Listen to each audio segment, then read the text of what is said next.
बिस्मिल्लाहिर्रहमानिर्रहीम। अस्सलाम वालेकुम। आज हम पढ़ेंगे इंग्लिश 4 का second chapter, that is 7 C's of communication. सबसे पहले तो आपने इसका जो बेसिक है वो समझना है, आगे आपको चीज़ें आसान लगेंगी। ठीक है, जैसे कि हमें पता है कि हम अपनी डेली लाइफ में मुख्तलिफ लोगों से बात करते हैं और बात करने का एक तरीका होता है। ठीक है, हम जो है हमें सबसे ज़्यादा अच्छी बात या हमें जो है अच्छी चीज़ वो समझ आती हैं जो कि बिल्कुल क्लियर हो, जिसमें कोई भी कन्फ्यूजन ना हो, जिसके वर्ड्स बहुत ज़्यादा आसान हो और जो समझने में आसानी हो। ठीक है, तो वो चीज़ हमें सुनने समझने में आसान लगती है और उसके हवाले से कम्युनिकेशन भी अच्छी होती है। ठीक है, इसमें यही लिखा गया है कि मतलब आप अपने नेबर में या अपने दोस्तों से कई भी बात करते हो। ठीक है, तो हम मुख्तलिफ़ किस्म के से तरीक़ों से बात करते हैं, जैसे वर्बली करते हैं, नॉन वर्बली करते हैं, कभी कभी राइटिंग भी करते हैं। ठीक है, ये सारे जो है टाइप्स ऑफ कम्युनिकेशन है। लेकिन कभी कभी ऐसा होता है कि हम जो मैसेज उनको कन्वे करना चाहते हैं दूसरे बंदे तक वो पहुंचता नहीं है, या तो नॉइज़ की वजह से, ठीक है, शोर की वजह से होता है, या फिर जो हमारा कहने का जो मतलब होता है या जो हमारे अल्फाज होते हैं, जिस तरीके से हम जो अल्फाज चुनते हैं तो दूसरा बंदा जो है उन अल्फाज को सही नहीं समझ पाता, या कोई और मतलब मसला होता है हमारे अल्फाज में, हमारे गुफ्तगू के अंदाज में। ठीक है, उस वजह से जो है मुख्तलिफ़ किस्म के मिसअंडरस्टैंडिंग्स होती हैं और रॉन्ग इम्प्रेशन पड़ता है। ठीक है, इसमें भी वही सारी चीज़ें लिखी गई है कि ये जो 7 C's है ये आपके 7 प्रिंसिपल है, मतलब आपके कम्युनिकेशन के 7 प्रिंसिपल है जो कि हम आगे पढ़ेंगे। ठीक है, इसमें जो है आपको वर्बली नॉन वर्बली सारी चीज़ें इसमें आपको अच्छी से समझ आएगी, और ये जो है एक ऐसा तरीका है जिसमें आपका जो पैगाम है वो बिल्कुल क्लियर, प्लेन, और जो आप बोलना चाहते हो टारगेटेड ग्रुप तक पहुंचाना चाहते हो, ठीक है, तो उसी तरीके से वो पहुंचेगा। ठीक है, तो चले ये आपको कुछ बताए गए हैं। ठीक है, कंप्लीटनेस है, कंक्रीटनेस है, कॉर्टिसी है, करेक्टनेस, क्लैरिटी, कंसिडरेशन एंड कॉन्साइजनेस। ये 7 C's है जो कि हम अभी एक एक पढ़ेंगे। सबसे पहले इसमें है कंप्लीटनेस। नाम से ही पता चलता है कंप्लीट मतलब एक चीज़ बिल्कुल पूरी है। तो ये कह रहे हैं कि the message must be complete and gear to the receivers perfection of the word perception of the word. मतलब ये कि आप जो बात करना चाहते हो वो बिल्कुल कंप्लीट होनी चाहिए, उसमें कोई मसला नहीं होना चाहिए, आधी अधूरी बात आपने नहीं बोलनी, वरना फिर जो है आगे समझने में मसला होता है। ठीक है, और ये जो है based on facts and a complex message need addition information. मतलब जो आप बात करते हो तो जो सिंपल या कंप्लीट बात होती है वो बिल्कुल फैक्ट्स की बुनियाद पर होती हैं, उसमें कोई भी कन्फ्यूजन, कोई भी मसला नहीं होता।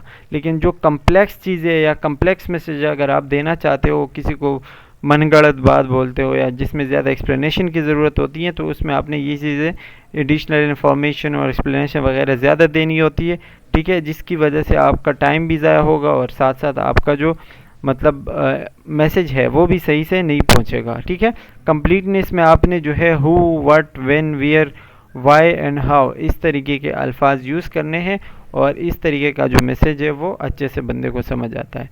ये आपको एक एग्जांपल दिया गया है कि कैसे आप किसी को जो है कोई भी फॉर एग्जांपल लेटर लिखते हो। ठीक है, तो वो उस तरीके से मतलब आप कैसे लिख सकते हो या किस तरह लिखते हो, ये आपको एक जो है वो बताया गया है, एक मिसाल दी गई है। I think I would like to attend my first meeting of organization even though I am not acquainted with your city, will you please tell me where the next meeting is being held।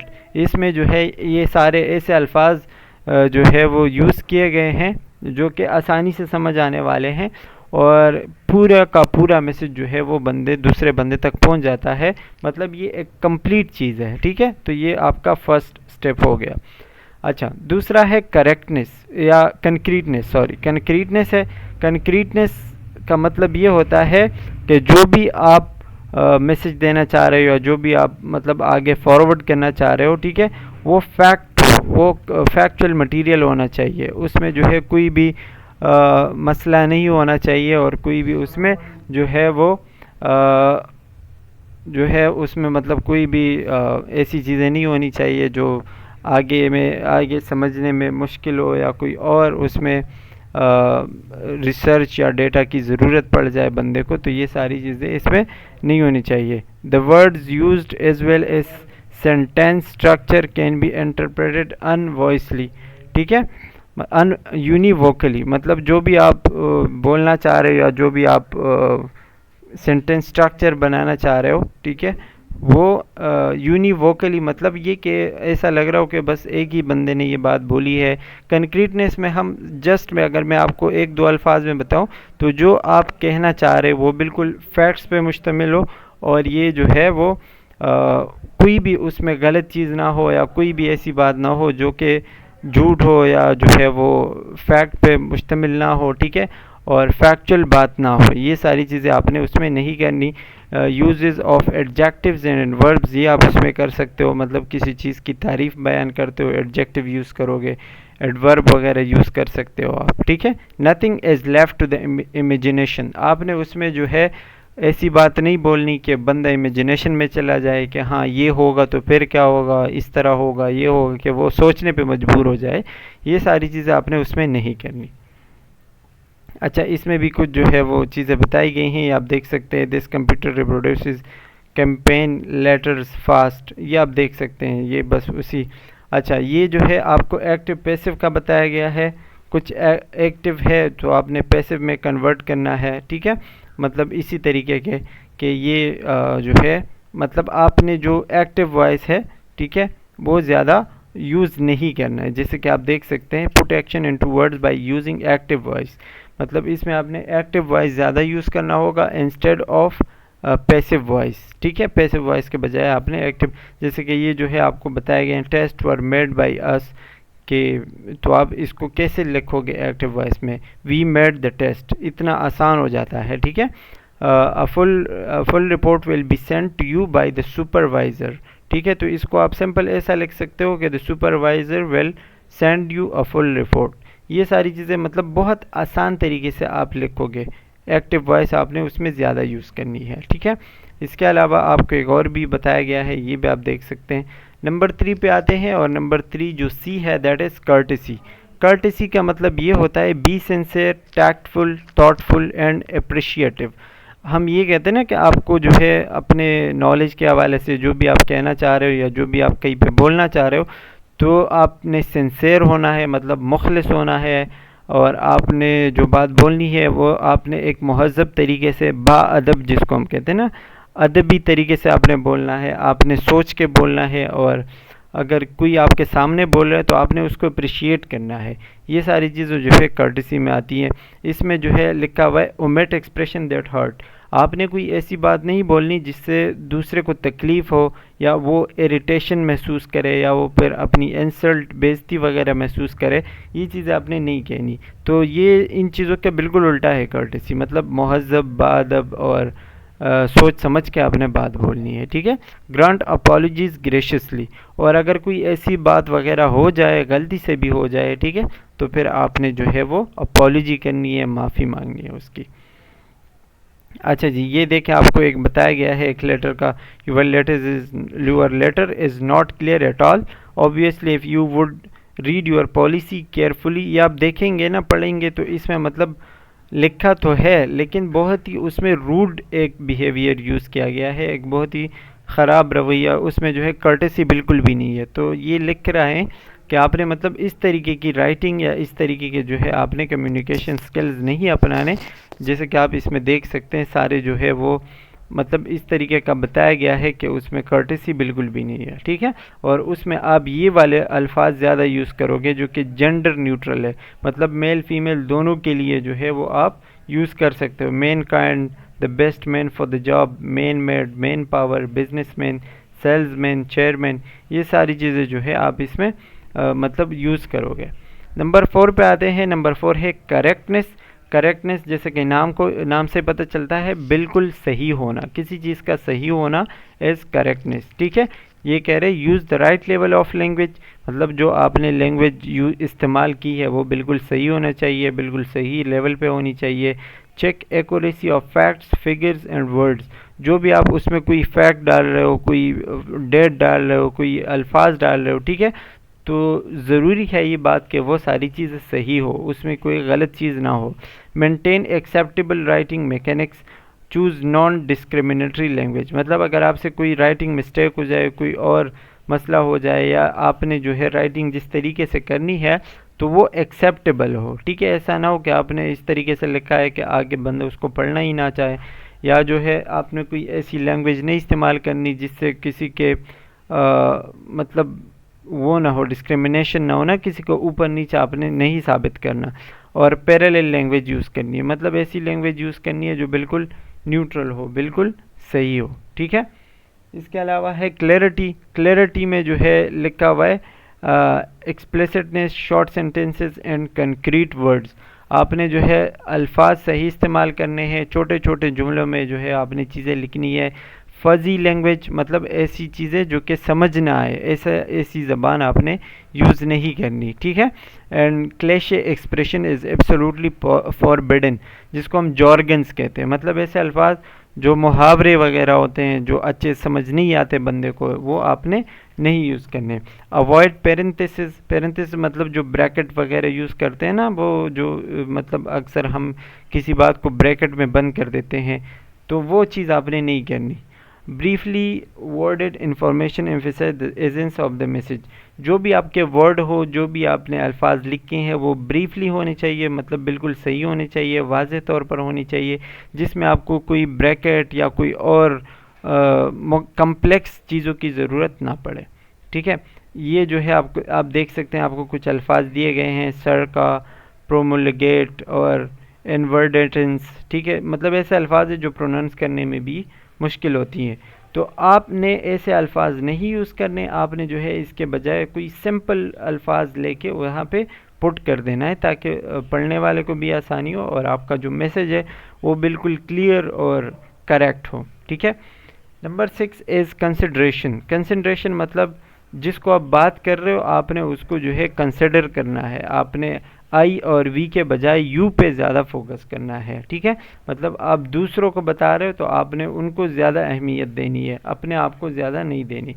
Relating to the target group and getting involve, मतलब आपने उसके साथ involve होना है, जो भी वो कर रहे हैं तो, या जो भी आपकी बात या वो उनकी बात आपने सही सुननी है, इन्वॉल्व होके सुननी है, ठीक है।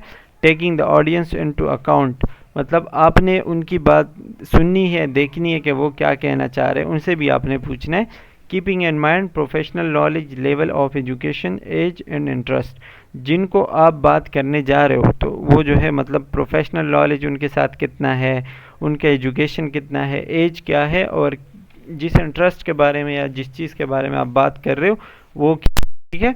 अप्लाई इंटेग्रिटी एंड एथिक्स, और आपने जो है अपने इज़्ज़त और अखलाक का उसमें जो है ख्याल करना है, ठीक है। ये भी सारी आपको वही सारी चीज़ें बताई गई हैं कि किस तरह आप जो है कोई जुमला इस तरीके से यूज़ करते हो। नंबर 7 सी एज कॉन्साइजनेस। कॉन्साइजनेस का मतलब क्या होता है? Eliminate Verde expression. कॉन्साइज का मतलब कि एक चीज़ बिल्कुल वाज़ेह हो, जिसका मतलब एक सेंटेंस ख़त्म हुआ तो दूसरा सेंटेंस जो होता है वो उससे बिल्कुल रिलेटेड हो। ऐसा ना हो कि एक सेंटेंस में आपने कुछ और बोला है और दूसरे सेंटेंस में कुछ और हो, मतलब उसके साथ जो है कनेक्ट ना हो, तो ये चीज़ उसमें नहीं होनी चाहिए, ठीक है।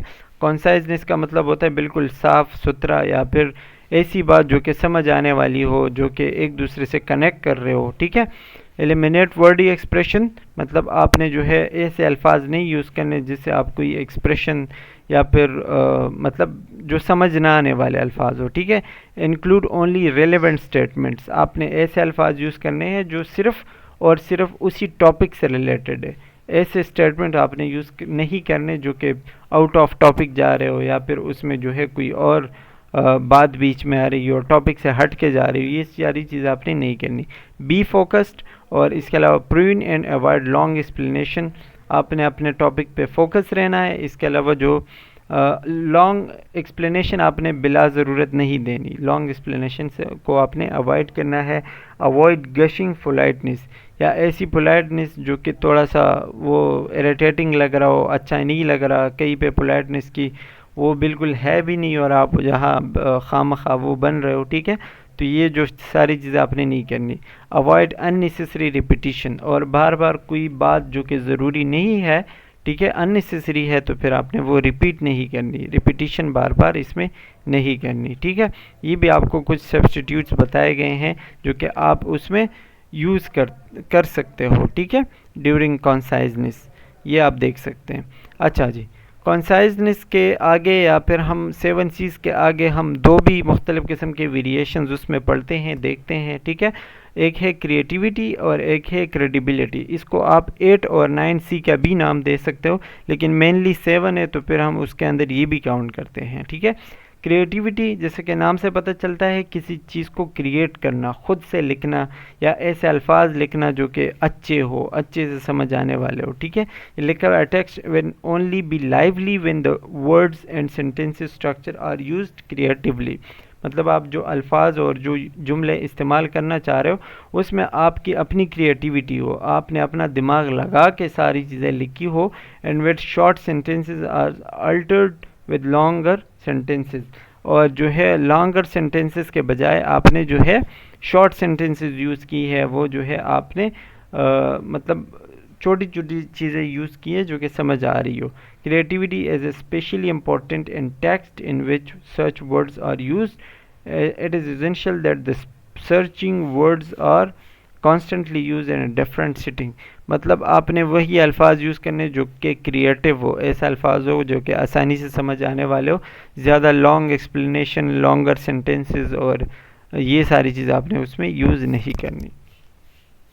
इसके अलावा आते हैं क्रेडिबिलिटी। क्रेडिबिलिटी का मतलब क्या होता है, आपकी अहली या फिर ना अहली, ठीक है, कि आप जो चीज़ बताने जा रहे हो आप उसके अहल हो भी, यानी फॉर एग्ज़ाम्पल क्लास में कोई टीचर आता है और वो जो है कोई ऐसा सब्जेक्ट पढ़ा रहा है जो कि उसका फील्ड है ही नहीं, ठीक है, या बायो पढ़ा रहा है और उसने ख़ुद फिज़िक्स पढ़ी है, ठीक है, तो वो जो है उसकी क्रेडिबिलिटी नहीं है कि वो शायद उस तरीके से ना पढ़ाए जिस तरह एक बायो का टीचर आपको पढ़ाए या कोई और टीचर आपको पढ़ाए, ठीक है। तो ये जो है क्रेडिबल कि मतलब जो भी आप चीज़ बताने जा रहे हो आप उसके लिए अहल हो, या आप में जो है उस चीज़ के बयान करने की, उस चीज़ को आगे लेके जाने की काबिलियत है या नहीं है, ठीक है। ये लिखा हुआ है by creating an atmosphere of trust in conversation और टेक्स्ट। मतलब ये जो आप जो भी लिख रहे हो, किसी से बात कर रहे हो, किसी को लिख रहे हो, ठीक है, तो आपने उसमें एक ऐसा माहौल बनाना है कि लोग आपके ऊपर ट्रस्ट करें, ठीक है। You add credibility to the message. आपके पास क्रेडिबिलिटी होनी चाहिए, मतलब जिसको हम कहते हैं ना अहल होने चाहिए आप। This can be achieve by a clear and striking tone. ये कैसे होगा कि जब आपका टोन, बात करने का अंदाज़ आपका सही होगा, आप बीच में अटक नहीं रहे होंगे, आप जो है स्टॉप नहीं होंगे, आपकी जो बात बोलने का अंदाज़ है वो बिल्कुल रवा दवा हो, बिल्कुल सही हो। Which indicate that the information you are discussing contain the right information, ठीक है। तो आपका अगर टोन बिल्कुल सही है, आप मुसलसल बोलते जा रहे हैं, सही बोलते जा रहे हैं, तो वो इस बात की निशानदेही है कि मतलब आप जो बोल रहे हो आप बिल्कुल सही बात बोल रहे हो और वो जो इन्फॉर्मेशन आप दे रहे हो वो बिल्कुल सही है, ठीक है। तो क्रेडिबिलिटी का मतलब यही होगा। And that's all about the 7 C's।